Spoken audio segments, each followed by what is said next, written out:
there's a lot of science behind what's happening in the real estate market and why it is where it is today. The pandemic, surprisingly for our business, the real estate business, was sort of a non-thing, right?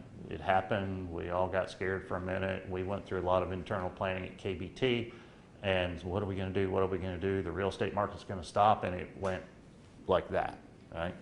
No. Biggest difference, and if any of you were around, if you were in the real estate business back in 2004, 5, 6, and 7, you could walk into a bank, breathe on a mirror, and they would give you money, right? Not only would they give you money, a lot of them were giving you 120% of the purchase price so that you could go buy the fence or the new car or take your wife on vacation. So money was free and free flowing. So a whole different environment back in 05, 06, leading into 07 and ultimately 08, when we had a financial crisis that led to a housing crisis. You know, back in 08, 9, 10, 11, people were borrowing 120% of their purchase price, and then the market fell out from under them, and all of a sudden they didn't owe 120%, they were leveraged to 160, 170%, so their home was worth half of what it would bring on the open market. There was a huge backlog. I can remember back in the day when I was going to the clerk of court's office and buying distressed property, there were sometimes as many as 20 or 30 new substitution trustee filings at the clerk's office a day, right? And that's just New Hanover County. Today, you go down there and there's 1 or 2. There are far fewer buyers in the market today than there were 5 months ago, simply because of interest rate rise and home price appreciation. If they were in the market for a $350,000 home, now they can only afford a $280,000 home. So this a $350,000 home today is actually a $270,000 home 2 years ago, right? And interest rates are up, so now they qualify for even less. My opinion is what's happened, builders 2.5 years ago, 2 years ago, 18 months ago, contracted with Fred here to build him a house for $350,000. COVID hit, lumber went through the roof, up 350%. You couldn't get asphalt product. What's made of oil? Shingles, carpet, vinyl, everything that has anything to do with oil costs more, and you can't get it. You can't get glass. For some reason, garage doors are non-existent. So now Fred's ready to close in his house that he's under contract for $350,000. Guess how much it cost the builder to build the darn thing over the course of that time? Probably cost him $350 plus.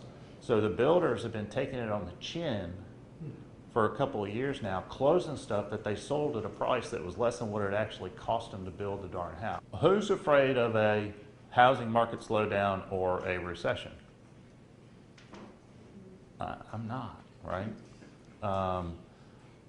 You know, I don't want there to be a recession. Well, actually, I do kind of want the housing market to slow down a little bit. I'd like there to be something to sell the buyers that are climbing all over the rafters and out of the windows saying, I want to buy, I want to buy, I want to buy, and there's nothing to sell them. So I would like to see our resale inventory rise, and I would like to see our new home inventory get sort of more robust in our area so that we have more opportunity to sell. But I would also like to see those new homes come down a little bit in price. Since last fall, interest rates have steadily risen. Obviously, we know interest rates for mortgage is not 4.98% now, it's 5.5% as of this morning, right? Still, even during the rise and the very, very rapid rise in interest rates, we're still on a seasonally adjusted pace to sell 5.6 million homes in 2022. So 5.5% is not terrible. I mean, somebody that's been, 6 months ago, 12 months ago, and they were reading about 2.75% and 3% and 3.25%, they're going, oh my God, 5.5%. That sounds like a lot, and it is only because prices have gone up so much also. So their buying power is so much less than it was, right? But 5.5% is still historically really low interest rates. If you bought in 08, right, and now you own in 21, 22, you've averaged slightly better than 4% over the last 14 years. Right? Now, if you bought in 18, you're doing great, right?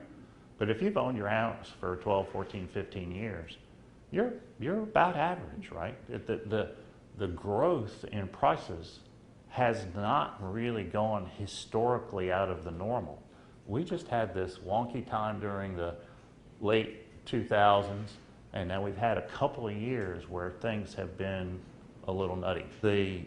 The number of starts that builders didn't do created an inventory shortage today of millions of homes, right? And Gary said a couple of weeks ago that the shortage is still somewhere in the neighborhood of 2.5 to 3 million units. It will still take between 5 and 7 years for builders to catch up to the pent-up demand that we don't have the inventory for, right? But we're in a housing shortage, and think about who's buying houses. My conversation 6 weeks ago was all about setting expectations. You need to be prepared to offer a full price or better. You need to be prepared to offer a substantial amount of due diligence money, skin in the game. And if you don't do that, then you're not going to be competitive and you won't buy the house. I have people now that are saying, we're thinking about buying in the fall, and I'm going, that's awesome, because the market's going to change, there will be more inventory available, and you might see better opportunity in the new home market at better prices than you will today. A year ago, we were saying, oh, the average days on market is 90 to 120 days, right? And now I'm telling clients in that 250 to 350 price range, look, we're going to put it on the market on Thursday. I want you to leave town Friday morning, come back Sunday, and we'll review offers, right? 1 day of showings, highest and best by noon on Sunday. And last one we put on the market like that, we had 9 offers. We're going to start to see the appreciation, the home price appreciation level out, and maybe even the average, maybe even home price appreciation, which has not declined in more than 2 years. It's been going up and up and up and up and up and up. We may actually see a decline in appreciation where home prices actually retract. I don't think it's going to happen in the resale market. I think it'll happen in the new home market. Major metropolitan areas, New York, San Francisco, Atlanta, Detroit, Dallas, Austin, all of the major highly densely populated areas in the country are having population losses. New York City, I read a week or so ago, lost 350,000 people in the first quarter of the year, right? And all those people are going somewhere, and they're going to less densely populated areas like Wilmington, like Leland, like Charleston, like anywhere in the Southeast. Our areas, Mid-Atlantic, Southeast, are still experiencing very strong markets because we have an exodus of people from the big cities who want to come and live in a place that's not so compact.